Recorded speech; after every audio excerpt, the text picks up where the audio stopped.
Si tu penses encore que survivre à l'hiver dépend d'un bon steak, détrompe-toi. Les plantes sont nos meilleurs alliés pour rester en pleine forme, alors je vais te présenter 10 aliments qui viennent évidemment des végétaux et qui vont te permettre de garder la patate pour tout l'hiver. L'idée, c'est de booster ton immunité, mais sans compromis. Commençons par l'ail.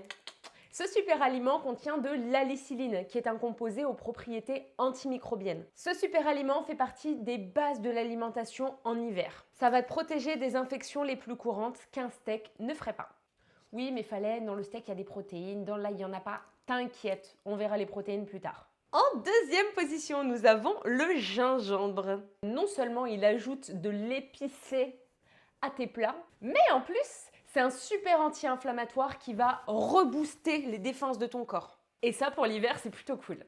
Tu peux en consommer tous les jours sans souci, vas-y à fond. Tu peux le faire en infusion, tu peux le mettre dans tes currys qui sont déjà un petit peu épicés, c'est trop bon. Évidemment, dans cette vidéo, nous sommes obligés de parler des agrumes, donc les oranges, les citrons par exemple. Mais tout ça, tu le sais déjà. Ce que tu ne sais peut-être pas, ou peut-être que tu le sais et dans ce cas-là, c'est tant mieux, c'est que les poivrons contiennent plus de vitamine C. Donc la vitamine C n'est pas réservée aux viandards, mais ça on le savait déjà. Si tu optes pour les poivrons dans ta cuisine, prends les bio, je t'en conjure, ce sont des aliments extrêmement exposés aux pesticides. Je ne serais pas du genre à te dire achète bio tout le temps. Le but c'est de rendre l'alimentation végétale accessible et on est ici pour parler d'alimentation végétale, pas de bio. Mais si tu dois choisir certains aliments à consommer bio, le poivron en fait partie. Tu nous mets des brocolis, des épinards et du poivron dans un wok ou dans une salade, tu seras full antioxydant pour affronter le froid, pour affronter l'hiver, t'es bien. Parlons champignons, mais pas n'importe quel champignon, je te parle pas du petit champignon de Paris.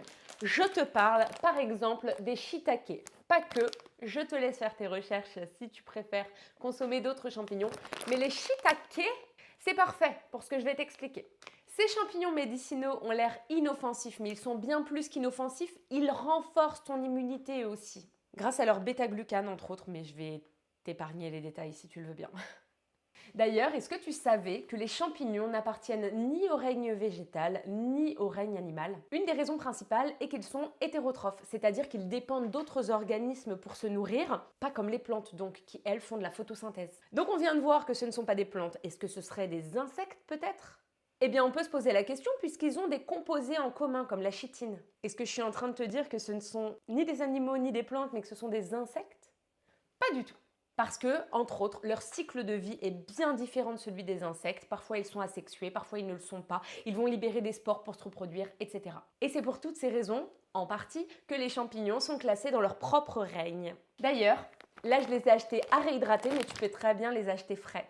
C'est simplement que je ne sais pas quand est-ce que je voulais les consommer, donc je voulais pouvoir les garder plus longtemps. Parlons maintenant, si tu le veux bien, des amandes. Et des noix du Brésil. Tu y trouveras de la vitamine E, mais aussi du sélénium, notamment dans les noix du Brésil. Mais tu y trouveras aussi du calcium, bref, c'est des bombes de nutriments. Pour faire le plein de sélénium, il est conseillé de consommer 1 à 2 noix du Brésil par jour.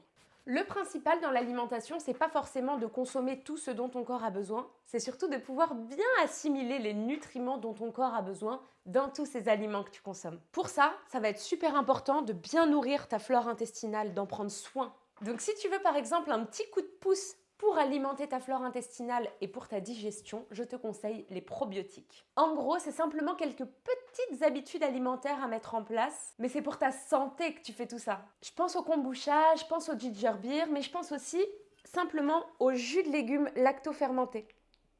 Et contrairement à ce qu'on peut penser souvent, la lactofermentation n'est pas faite avec du lait. C'est simplement un processus de fermentation qui va rendre justement tous ces nutriments biodisponibles. Et ton corps les assimilera donc mieux. Et l'ingrédient principal pour procéder à la lactofermentation, c'est le sel. C'est tout. Rien à voir avec du lait donc. Ça n'induit pas d'exploitation animale et ça, c'est chouette. Tu peux aussi consommer du tempeh par exemple. Oui. Mais tu as d'autres aliments que tu peux utiliser en cuisine et qui sont lactofermentés. Je pense au miso, je pense au kimchi. Balade-toi dans les magasins bio, tu trouveras ton bonheur et tu me remercieras plus tard. Assez parlé lactofermentation, à la base on parlait de la digestion. Elle joue un rôle clé dans l'assimilation des nutriments. Et ton corps, en hiver, comme d'ailleurs dans toute la vie, il a besoin de nutriments pour fonctionner. Que ce soit pour se réchauffer, pour communiquer entre les cellules, pour transporter l'air, pour tout. Le premier conseil que certainement tout le monde te donnera, mais c'est pas pour rien, c'est parce que c'est super important, c'est de mastiquer. Mastique. Prends le temps de manger. Pour ça, tu peux manger avec les mains. C'est bête, mais quand on mange avec les mains, on en prend moins et on mange plus doucement. Si ça te dégoûte, et je comprends, tu peux simplement poser tes couverts, prendre vraiment le temps de déposer tes couverts entre chaque bouchée. Au moins, tu t'empiffreras pas bouchée après bouchée, tu prendras le temps entre chaque, en tout cas plus de temps que d'habitude. Pense aussi à boire assez d'eau dans ta journée. Le but c'est pas de boire trop d'eau, c'est d'en boire assez. Si tu peux éviter de boire pendant les repas, tant mieux, c'est pas du tout grave de boire pendant les repas, c'est pas ce que je dis, mais si tu peux boire tout au long de ta journée, c'est idéal. Et le troisième point super important, on en parle aussi beaucoup, mais c'est aussi pour ça que je te le mets à la fin, c'est parce que tu le sais déjà, bouge ton corps. Je te dis pas d'aller faire un marathon, je te dis pas d'aller à la salle 3 fois par semaine, je te dis pas tout ça. Marche juste un petit peu. Lève-toi, bouge, danse, j'en sais rien, fais ce que t'aimes, mais bouge. Si tu veux prendre soin de ta santé, c'est l'un des premiers points. Mais encore une fois, je te dis pas d'aller suer et de faire 1 heure de sport et tout, simplement de te mouvoir. Évidemment, ça va pas tout révolutionner, mais ça va te permettre, petit pas par petit pas, d'arriver à la pleine santé. Que tu as peut-être déjà. Mais dans ce cas-là, ça te permettra de la garder.